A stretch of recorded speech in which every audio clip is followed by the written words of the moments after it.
World news po tayo, mga sangkay.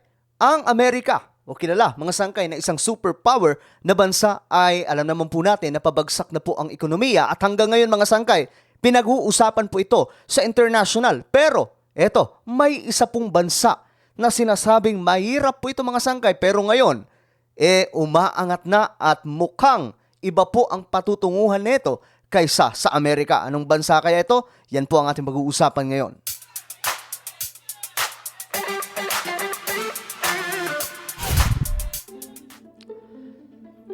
Eto nga guys, meron pong balita ngayon mula po sa international news, international update. So yun na naman po ang ating topic natin ngayon mga sangkay sa mga mahilig po na mga balita international. Aba, matik ang gawin nyo po ngayon mga sangkay, i-check nyo po muna sa lahat po ng mga nanonood. I-check po muna sa ibaba kung kayo na po ay nakapag-subscribe o hindi pa. At kung hindi pa mga sangkay, i-click nyo po yung subscribe button sa ibaba. Nasa baba lamang po yan ng video na ito mismo. Okay? Tapos i-click nyo po yung bell at i-click nyo po yung all. Ulitin ko mga sangkay, click the subscribe below. Nasa ibaba po yan. Tapos i-click nyo rin po yung bell at i-click nyo rin po ang all. Kaya naman mga sangkay, dumarami po tayo dito sa Sangkay Janjan TV. Tingnan nyo naman. 1.6 million subscribers na po tayo dito sa YouTube. 1.06 na po tayo. Kaya naman, kung ikaw ay hindi pa nakakapag-subscribe, matik, gawin mo na ito ngayon. So ito guys, masyadong interesting po itong balita mga sangkay.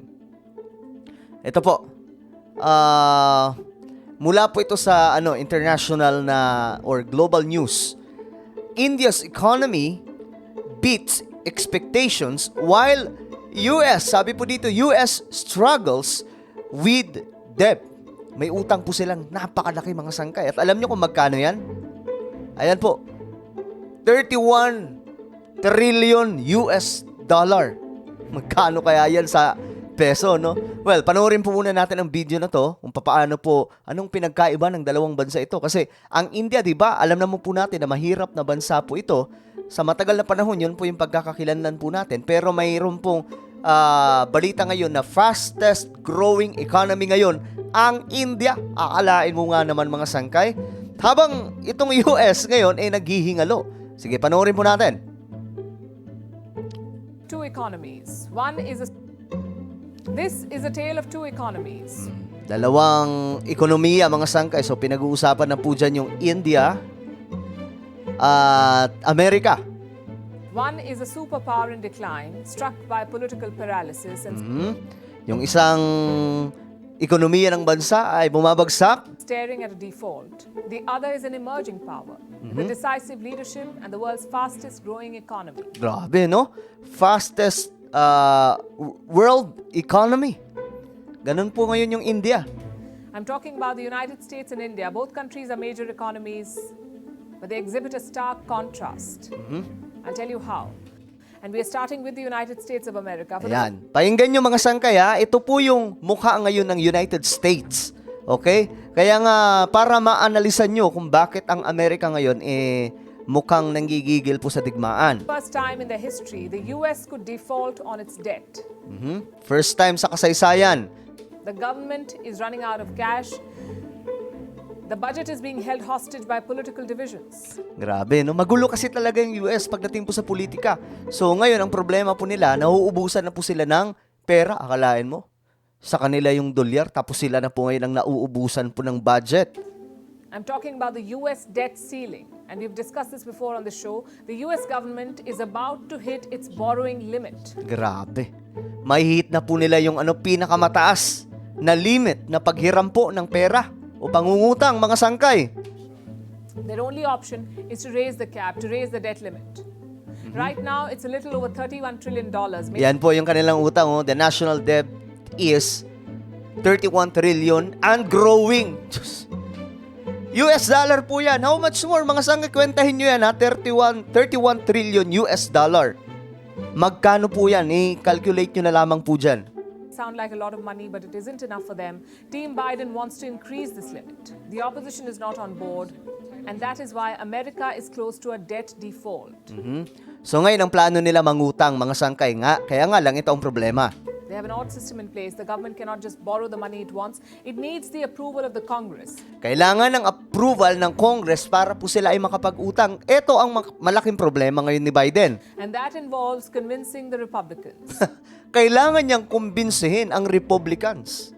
Which is yan po yung kalaban niya ngayon. But they're playing hardball. So no, I Ito ha, pakinggan niyo yung message na ito. don't think we're in a good place. I know we're not. Ito ha, galing po mismo ito sa gobyerno nila mga sangkay. Ito. This ignoring the problem, thinking it's going to go away, he could bumble his way just into a default like he did on the border. Ulitin ko mga sangkay ha. Playing hardball. So no, I don't think we're in a good place. I know we're not. Wala daw po sila sa, kumbaga ngayon, hindi po maayos ang kalagayan ng Amerika. This ignoring the problem, thinking it's going to go away, he could bumble his way just into a default like he did on the border. That message was for Joe Biden. The Republicans are supposed to meet the president tomorrow, and he's running out of time. He must strike a deal within 2 weeks, else Nako. the U.S. could face international humiliation. For the Haharapin niya ang nakakahiyang pangyayari sa bansang Amerika. Dahil nga po ngayon sa problema nila pagdating po sa national budget. first time ever, the U.S. could default on its debt. The U.S. Treasury has written a letter to the Congress. What does it say? It says Washington has time till the 1st of June. If the debt ceiling is not raised till the 1st of June, there will be a default. So the risk is real. Wall Street is preparing for the worst case scenario. Banks, brokers, and traders are making plans. They fear a default will disrupt the market. Naku po. So they're building cash reserves. They're planning how future payments can be handled, and they're preparing contingency plans. Now let me underline this. We are talking about the world's largest economy here, the US economy. A few months ago, Yan po kasi ang pinaka nasa top na ekonomiya sa buong mundo. Amerika. some of their banks collapsed. And there was a ripple effect across the world. Imagine what would happen if the US government defaults. Nako po. A new crisis is certain. It's hard to predict how bad it will be, but President Biden is optimistic. He says he can reach a deal. Their position and where what I've learned a long time ago, and you know as well as I do, it's never as good to characterize a negotiation in the middle of a negotiation. I remain optimistic because I'm a congenital optimist. Well, we wish him well.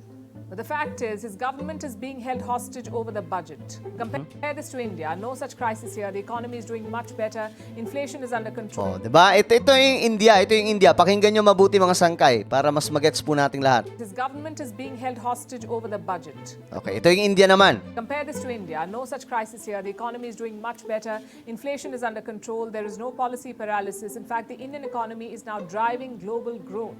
Grabe, no?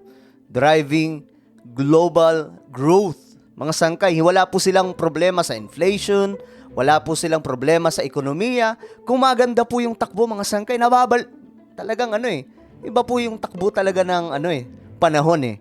Yung mga dating nasa ilalim, ngayon sila na naman po yung nasa taas. Remember, China nung World War II, mga sangkay, kinawawa po yan nung ikalawang digmaan. Pero ngayon, mga sangkay, tingnan nyo naman. Ngayon, itong India, napakahirap na bansa nito nakaraan, 'di ba? Mga nakalipas na mga taon. Pero ngayon, fastest growing economy po sila globally. Let me show you an assessment from Morgan Stanley. It believes India will contribute 16% of the global GDP. 16%. Grabe. Quote from that report, in fact. India's strong growth outlook stands out as the best among large economies, and we forecast it will contribute 16% to global GDP growth over 2023-24. Yan po, India's strong growth outlook stands out as the best among large economies, and we forecast it will contribute 16% mga sangkay to global po yan global GDP growth over 2023-2024. And what's working in India's favor? If you go by the report, it lists a lot of positives. Strong domestic demand and rising services export. The Grabe. economy has largely recovered from the shock of the pandemic. Again, I have some numbers. GST, or the Goods and Services Tax collection, has Yeah, no. increased by 35% from pre-pandemic levels. Services exports have increased by 84% since October 2020. Passenger vehicle sales have also shot up by 131%. Again, this is an improvement from before the pandemic. So India has not just managed to bounce back, the Indian economy is in fact performing better than before. Grabe, no? Yan po yung nagaganap ngayon sa India. Akala po natin, ang India dati kasi, di ba, pag sinabing India, ay mahirap na bansa yan. Which is totoo naman mga sangkay. Noon, yan po talaga ang mukha ng India. Kaya nga lang ngayon, nababaliktad na. Akalain mo, yung mayamang bansa na Amerika, ngayon problemado po sila sa kanilang utang. Ayan po, oh. At ngayon mga sangkay, mahihit pa po nila yung limit ng pagpapahiram ng pera. Kasi balak na naman nila mangutang mga sangkay. Kaya nga lang, ang problema po nila dito, kailangan po ng approval mula po sa Congress. Which is, ang tumatayo po dyan ay ang Republicans. Kailangan kumbinsihin. Ang problema, hindi papayag. So, nako po, ewan ko anong mangyayari po dyan mga sangkay. So, ito po yung pagkakaiba ngayon. Amerika, isang matatag na bansa dati, ngayon padaos-dos na. While itong India, diba? Yung India, yung pinagmulan po nitong mga nagpapautang sa bansa dito sa Pilipinas, umaayos po. Hindi lang basta umaayos, talagang fastest growing economy sa buong mundo. Globally, mga sangkay. So ano po ang inyong opinion tungkol po dito? I-comment nyo lamang po sa ibaba. At ngayon, I invite you to please subscribe my YouTube channel, Sangkay Revelation. Ang gawin nyo lamang, hanapin nyo ito sa YouTube at kapag nakita nyo na, click the subscribe, click the bell, and click all. So ako na po ay magpapaalam. Hanggang sa muli, this is me, Sangkay Janjan. Palagi nyo pong tatandaan that Jesus loves you. God bless everyone.